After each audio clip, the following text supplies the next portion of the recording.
idea of an intercultural society is kind of difficult, right? Because we use the word in different ways. So at one level, all societies are intercultural, right? Because all societies have people from different places, and they have people from different backgrounds and people who have different perspectives or different points of view. And so interculturality is not the same thing as interculturalism. Okay? So there's this reality out there of people who live in a city and they're all from different places and they have to live together, but they have different points of view and different objectives. And that is an objective reality, right? It's called interculturality, right? But for a society, so in that sense, all societies are intercultural, right? There's very few societies where everyone is exactly the same. Well, there's some societies where people are more homogenous, but in most societies, there's people from all over the place, and they're all different from each other. But interculturalism, which is kind of like a policy, or I think of it as a philosophy also, is very different. And so what most people say interculturalism is that interculturalism is kind of like a method. It's kind of like a set of tools that you can use in order to make it easier for people to get along together, despite of the fact that they have so many differences.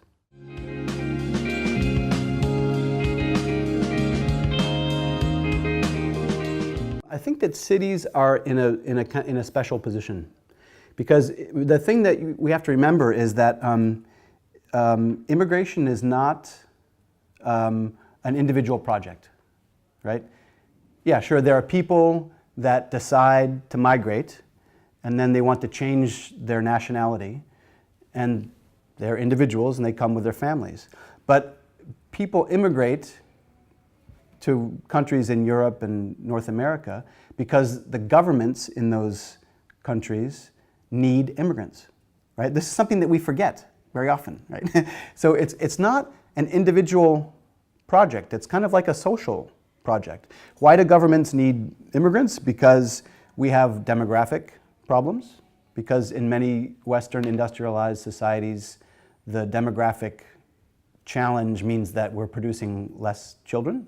But we also need immigrants for economic reasons, because to keep our economies strong, we need people who can do low-paid jobs. So it's very easy to say that immigration is the problem of immigrants, but it's not really the case. It's not an individual problem, and it's not the problem that just belongs to immigrants. It's the problem, it's a social problem. So governments know this, but they have a hard time helping immigrants integrate, because national governments they're not really close to the neighborhoods, right? And if you think about it, immigrants don't arrive to a country, right? They arrive in a city. So the people that are best prepared to help those people that arrive, it's the people who live in the city and who work in the city, who work for the city. In that case, you can say that the municipalities are in a much better position to manage or to help with intercultural issues. And so it's interesting because in cities all over the world right now, small cities, middle-sized cities, and even some very big cities, the cities are turning to the national governments and saying, you're not doing a very good job. Let us do the job, because we know the territory, we know people's needs, we're in contact with non-governmental organizations and communities, and we can do a good job of it. We just need the resources. And so the government says, yes, that's a good idea. You could take care of that problem for us. But they don't necessarily give the resources. And so right now, all over the world, there's a kind of a tension between cities and states about who's responsible for immigration, and especially who's responsible for integration. Because arriving to a country is one thing, but adapting to the local context and being able to get a job and being able to feel like you belong to the society, that doesn't happen overnight. That takes a lot of time.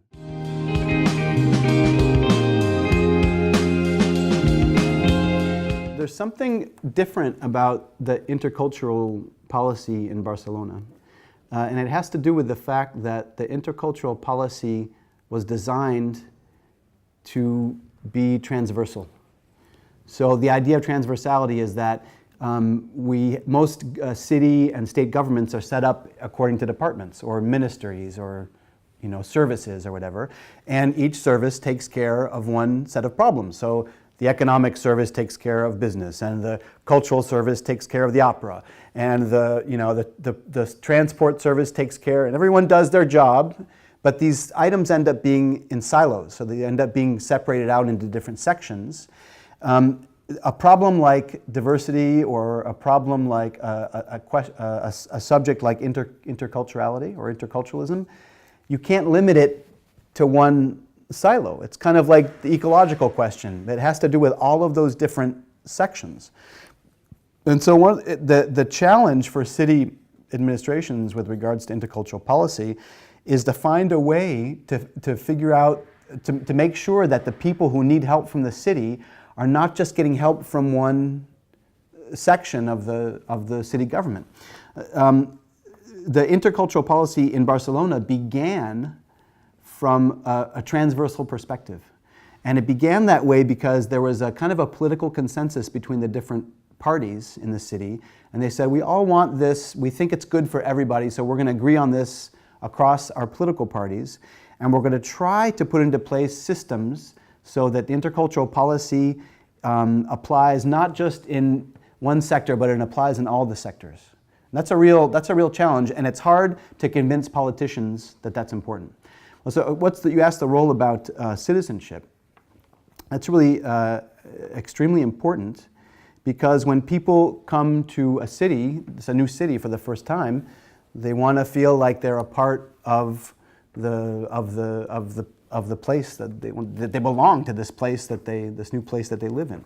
And so when you arrive to a new country, it's difficult to feel a part of the country because there's an identity associated with the country. If I arrive to Spain, well, how long does it take for me to become Spanish, right? Or if I move to Canada, I can get a passport, but does that mean that I'm actually Canadian? So how long does it take for me to become Canadian, right? Or Quebecois, or French, or South African? It's not clear, and it seems like it takes a long time, right, for people to think of me as someone who's from that country. But when you arrive to a city, it's completely different, right?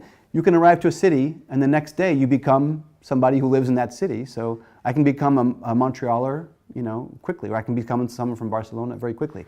And the only way to make that kind of belonging possible is through this idea that we're all citizens, right? Citizenship is, we don't all have citizenship, but it's easier to be a part of a city than it is to be a part of a country. And so some people think that we should stop talking about national citizenship, and we should start talking about urban citizenship. I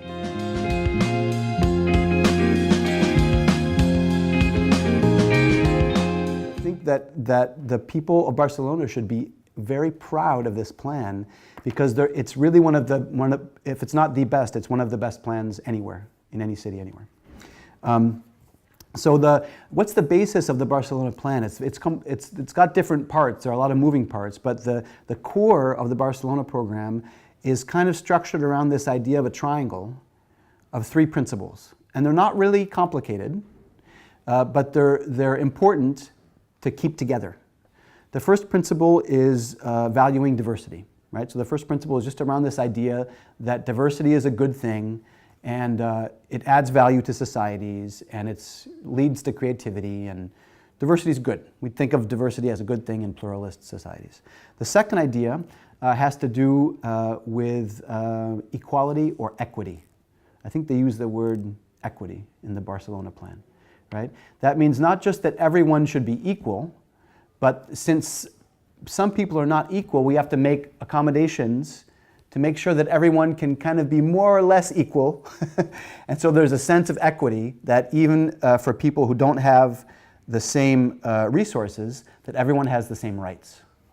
So those two principles are really important to start with: diversity, equity. And the third principle is what in Barcelona they referred to in the past as interactions, right? Or positive interactions. It's very close to the idea of dialogue.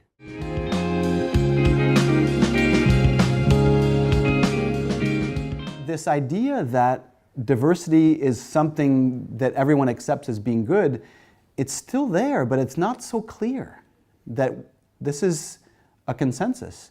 In other words, the idea of pluralism is something that we accept in our legal system, but it's something that we have to reaffirm, right?